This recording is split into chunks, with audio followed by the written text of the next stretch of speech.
is popularly known as the Iron Lady of Assam. Yes, I am talking about myself, IPS Officer Sanjukta Parashar, who rose to fame after conducting 16 encounters in just 15 months, carrying AK-47 in the jungles of Assam and raining in Naxalites. For my unbelievable work, people call me the Iron Lady. I cleared the civil services examination in 2006. At that time, my all India rank was 85. I was posted into the Meghalaya Assam cadre. In 2008, my first posting as assistant commandant was in Makku.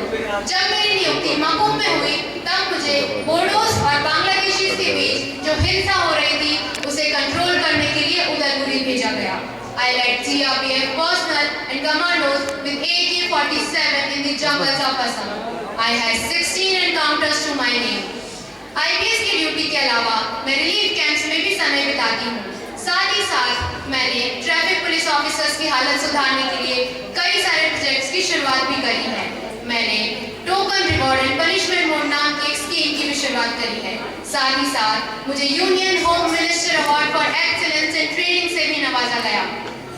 एक बार की बात है, किसी ने मुझसे पूछा कि मैंने IPS के लिए ऑप्ट क्यों किया है, जबकि मुझे तो IAS रैंक बहुत ही आसानी से मिल रहा था. तब मैंने उनसे कहा, The IPS is a service which can provide instant help and aid to the victims into the times of distress. As such, there is no parallel, and I am proud to have chosen this field. वो कहते हैं ना, कुछ करके दिखाने को, फलक पे छाने को, एक जिंदगी काफी है इतिहास बनाने को. मुझे शुरुआत से ही एक IPS ऑफिसर बनना था. मेरा मकसद कोई ऊंची पोस्ट हासिल करना या देश की सिर्फ सेवा करना नहीं था. मेरा मकसद तो देश की सेवा के साथ साथ उसकी सुरक्षा करना भी था.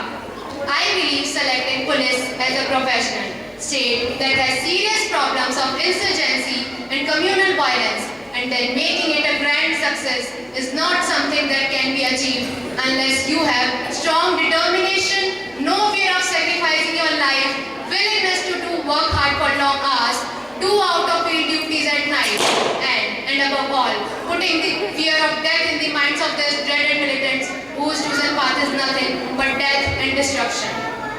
अंत में मैं अपने देश के युवाओं को प्रोत्साहित करने के लिए कुछ पंक्तियां कहना चाहूंगी. तकनीक जानने वाला युवा अब्दुल कलाम बने. IIT, NIT से पढ़ने वाला छात्र नासा के लिए नहीं, अपितु इसरो के लिए काम करे. हम क्रिकेट, हॉकी, फुटबॉल, कबड्डी खेलें तो भारत के लिए खेलें. यदि कोई हेमा दास दौड़कर नारी सशक्तिकरण का उदाहरण देती हुई स्वर्ण जीते, तो वह भारत के लिए जीते. हमारे गांव का युवा आगे आए और देश हित में नीरज चोपड़ा की तरफ भाला फेंके. रचनाएं ऐसी रची जाए कि साहित्य का नोबेल भारत को प्राप्त हो. हम शिष्टाचार यूं अपनाएं कि जापान से पहले भारत का नाम हो. पर्यावरण संरक्षण के साथ साथ अतिथि देवो भव की भावना को जागृत करने की आवश्यकता है. जो युवा दौड़ सकता है वो दौड़े, जो चल सकता है वो चले, और जो रेंग सकता है वो रेंगे, परंतु अपने कर्तव्य का निर्वहन अवश्य करे और सिंह जी गर्जन की भांति नेतृत्व क्षमता के साथ. इसी के साथ मैं देश के युवाओं का आह्वान करना चाहूंगी कि वे देश के लिए कुछ ऐसा करें कि भविष्य में उन्हें याद कर निम्नलिखित पंक्तियां कही जाएं. है समय बड़ा तूफान प्रबल, है समय बड़ा तूफान प्रबल, पर्वत झुक जाया करते हैं. अक्सर दुनिया में लोग समय में चक्कर खाया करते हैं. लेकिन कुछ ऐसे होते हैं इतिहास बनाया करते हैं. यह उसी वीर इतिहास पुरुष की अनुपम अमर कहानी